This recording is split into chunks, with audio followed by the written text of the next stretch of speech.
It's not every day that a comedy gets banned. No gore, no politics on the surface, at least. Just Nicolas Cage playing himself, and Pedro Pascal being his ultra-rich, awkwardly lovable fan.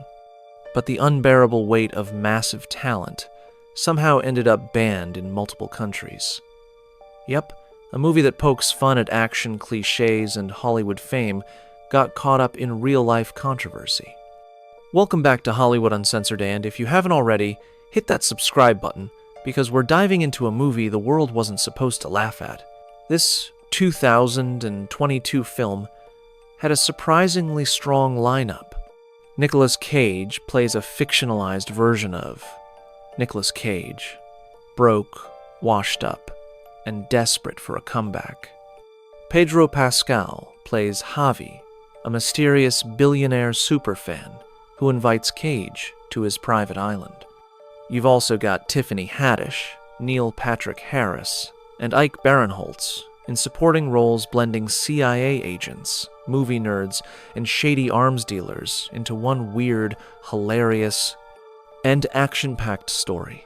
Hollywood actor Nicolas "Nick" Cage is struggling with his career after being passed over for several major film roles and is constantly pestered and tormented by Nikki, who appears to him as his younger and more successful self.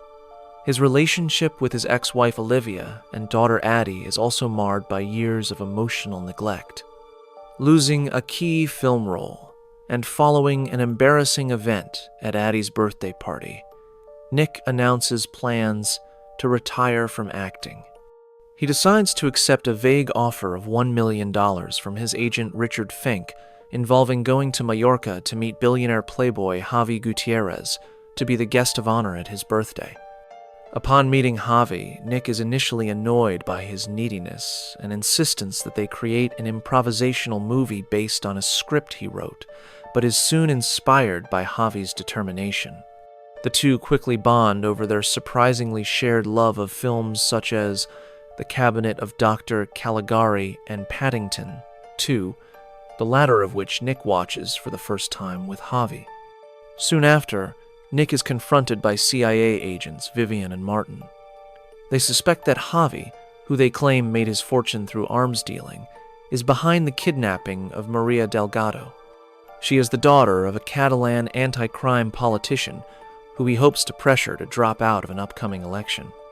Nick insists that his acting instincts would have detected if Javi was a criminal, but he eventually decides to help the CIA with the mission. After successfully rigging the cameras in Javi's compound, Nick attends Javi's birthday party, where he announces his collaboration with Javi on a new movie as an excuse to stay on the compound long enough to find Maria. After a misadventure involving LSD, Nick and Javi decide that their movie should be about their relationship. Nick later discovers that Javi keeps a shrine room dedicated to all of his movies, including a wax figure of his character Castor Troy from the film Face Off, complete with identical golden pistols. Vivian suggests that Nick includes a kidnapping in their script to get Javi's reaction to it. Nick explains this new idea to Javi, who believes that he must be distracted by his family issues. Vivian tells Nick to flee, or possibly kill Javi, as he has discovered their plot. But Javi reveals he's brought Nick's family to his villa. Nick tries to make amends with them, but they reject his appeal and accuse him of prioritizing his film career over his family. Javi privately goes to meet with his cousin Lucas, who is revealed to be the true arms dealer and the one who kidnapped Maria. Lucas warns him that Nick is working with the CIA and pressures him to kill him, or else Lucas will kill Javi. Nick and Javi face off, but neither can bring himself to kill the other.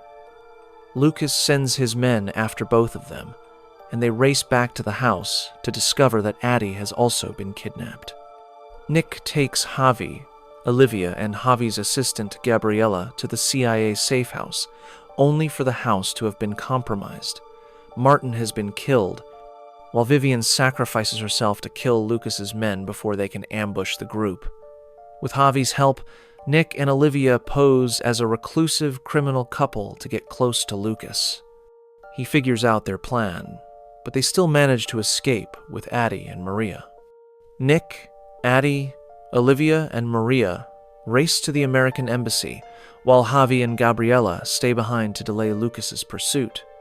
Upon arrival, Lucas holds Nick at gunpoint, but Addie tosses him a knife, which he uses to kill him, transitioning into the movie that Nick and Javi completed, presumably based on their adventure. Nick is applauded for his new film and congratulates Javi before going home with his family to watch Paddington 2, now with a better relationship. So, how does a movie like this get banned? First, the content. The film includes drug use, alcohol, partying, and some subtle LGBTQ+ undertones. That was enough for countries like Saudi Arabia, Qatar, and the UAE to say no. But then comes the real reason, and it had nothing to do with Pedro Pascal or the plot. It was all about Nicolas Cage's politics. Cage had previously visited Armenia, supported it publicly, and even took part in a documentary about the Armenian genocide. Several Middle Eastern countries, especially those with strong ties to Azerbaijan, weren't happy about that. So when this movie came out, they didn't just boycott Cage, they banned the entire film. Pedro Pascal got caught in the crossfire, despite having nothing to do with the controversy. Despite being banned in several countries, the unbearable weight of massive talent became a cult favorite. Fans loved the chemistry between Cage and Pascal, especially that now iconic acid trip scene where they're both paranoid and crying while trying to scale a wall. It's been memed, quoted, and turned into endless TikToks. The film didn't break box office records, but it did something better. It revived interest in Nicolas Cage, turned Pedro Pascal into even more of a fan favorite, and proved that even satire can get political in the wrong hands. So yeah, a comedy got banned, not because of what it said, but because of who was in it and what they stood for. Just another reminder that even laughter isn't safe from censorship. If you want more banned films, controversial stars, and the hidden stories behind your favorite movies, subscribe to Hollywood Uncensored right now. We've got more coming, and trust me, you don't want to miss what's next.